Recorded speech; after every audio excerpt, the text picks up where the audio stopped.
İmam Cavad aleyhisselam buyurur ki, Mulaqatul ihvan nuşretun telgihun lil agli ve inkâne nezren galilen. İmam buyurur ki, kardeşlerle, müminlerle, dostlarla görüşmek, hatta az bir zaman da olsa bile hasreti aradan kaldıracak ve ağlığın artmasına sebep olacak.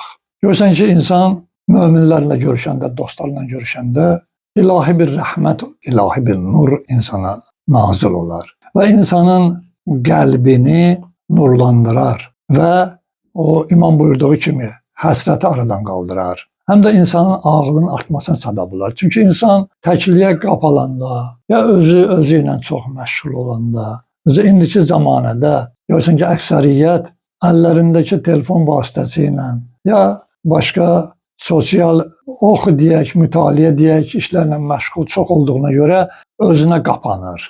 Amma mömin qardaşla əlaqə quranda, onlarla görüşəndə insanın ağlının artmasına səbəb olur. Çünki həmişə möminlər xeyir danışar, xeyir məsləhət verər, Allahdan danışarlar. Gələcək günlərin, Allaha xoş gələn əməllərini necə keçirdək, hansı əməlləri eləyək ki, Allah yanında dərəcəmiz qalxsın. Bunlar da insanın ağlını artırar, qəlbinə aramlıq gətirər. İnşallah Allah bizi və möminləri bir-birimizlə tez-tez görüşmə nəsib eləsin.